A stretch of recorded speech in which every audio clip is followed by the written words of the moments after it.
Mr. Devoto, making a movie is harder than we thought. Yeah, it's not turning out how we planned for it to be. It's very complicated, sir. Is there anything I can do to help you guys out? Teaching video production, I found that most students didn't have the skills necessary to create a compelling, coherent video. Instead, I would usually get either a long, one-take movie, Dang, they cut down our bushes. Look what they did. a series of random shots just shoved together, Enjoying yourself? You having a good time? Yeah. Hug for a treat. or attempts at humor, often with fighting or violence. And this would either lead to kids who were very disappointed with their video, or even worse, kids who were happy with it. From this experience, I realized that most students had a hard time translating a story into a movie, so I decided to see what I could do about this.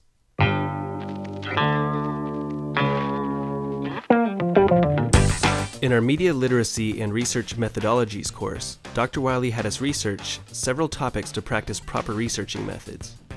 One of the topics I chose to research was digital storytelling, and I came across an article by Jason Oler that intrigued me, so I decided to check out his website.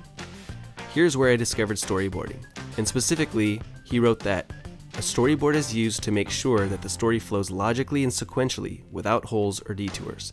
It was exactly what I was looking for, and in that moment, my action research project was born.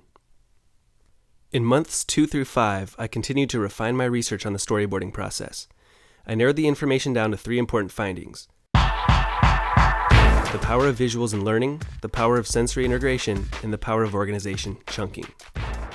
4 pieces of research by the following authors helped me to understand that the brain responds powerfully to visual, concrete images.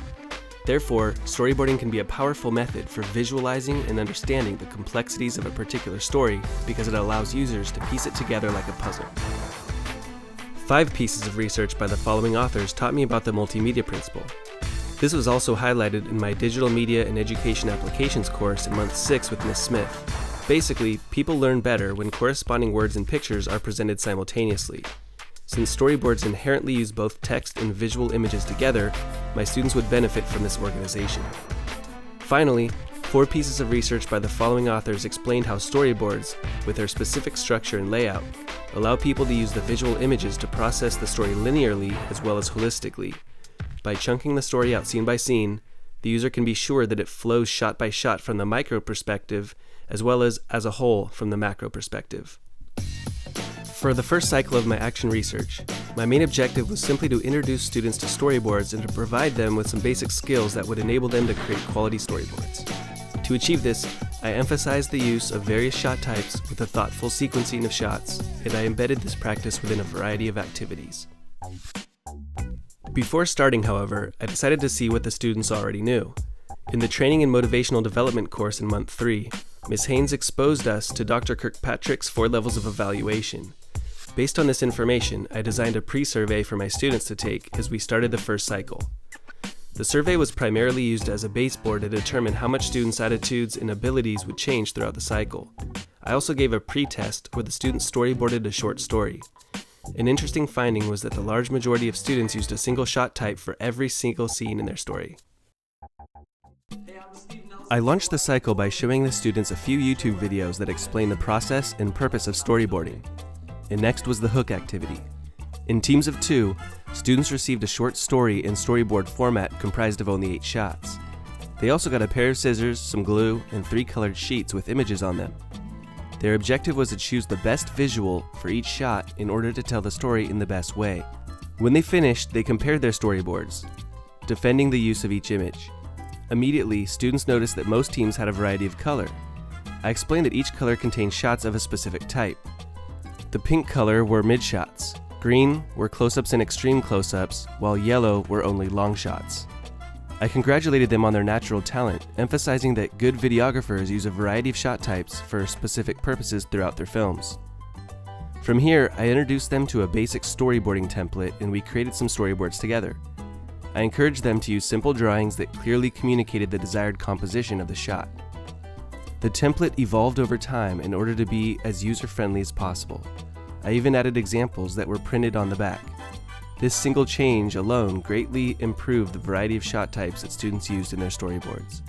A myriad of activities ensued, including creating storyboard drawings from a written story, inventing the text of a story from drawings, filling in storyboards with missing elements, drawing storyboards from short film sequences, and rearranging the sequence of storyboards to experiment with story structure. Overall, they had a lot of exposure and practice with storyboarding. At the end of the cycle, the post-survey showed that students gained both confidence and skills in the storyboarding process. This was clearly shown by a greater variety of shot types used while using more shots to tell their story.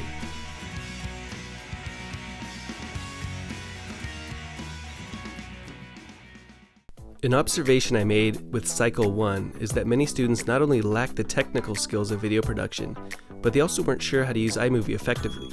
It became clear that to achieve the high-quality videos I was aiming for, I would need to include explicit instruction for these skills in the second cycle. Specifically, I decided to focus Cycle 2 on the following 3 pillars: iMovie skills, video production techniques, and continued storyboarding practice. For Cycle 2, I spent a lot more time preparing detailed lessons that covered the basics of video production as well as effective use of iMovie. I put up a poster displaying the sequencing of lessons for the 19-day unit. I prepared lengthy, well-thought-out lessons each day in the form of keynote presentations. And I also emphasized what I called big ideas, covering about 1 or 2 a day and leaving them up on the board for students to reflect on and review at all times. An example daily lesson would include a short review of previously learned material, introduction and development of a new concept,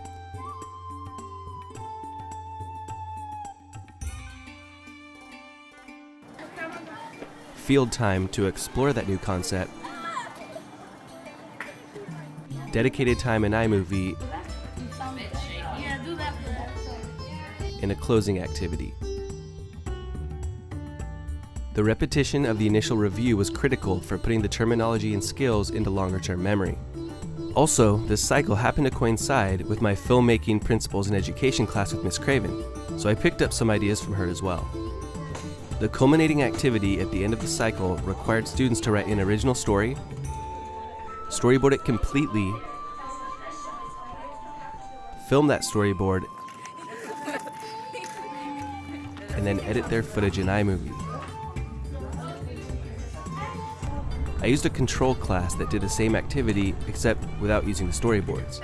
This way I could compare the final rubric scores between the 2 classes. In the end, we watched the movies together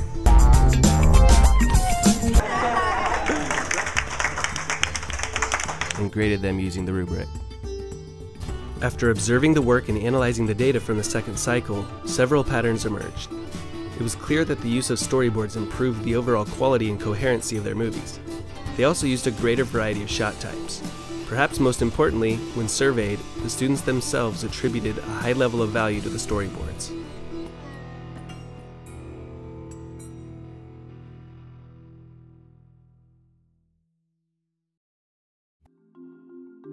As it goes with most aspects of life, the act of conducting this research and finding answers has revealed even more questions to be explored and answered.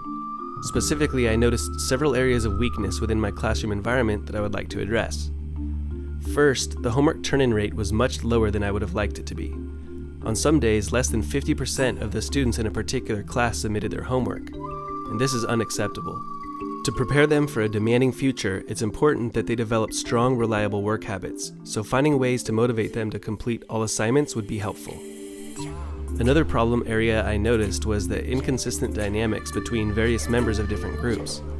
Some groups worked very well together while others didn't. I'm definitely curious about how to best plan and prepare all students for group success. Finally, I noticed that some students were largely apathetic to the success of their film, and this piques my interest in learning motivational strategies for student work. Perhaps some of the motivational techniques I find for students to complete their homework and the improved group dynamics would increase their desire to feel successful by producing quality work.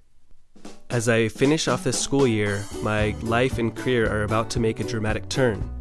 I've been asked by my friend's band Alma Desnuda to join them as their creative director of social media.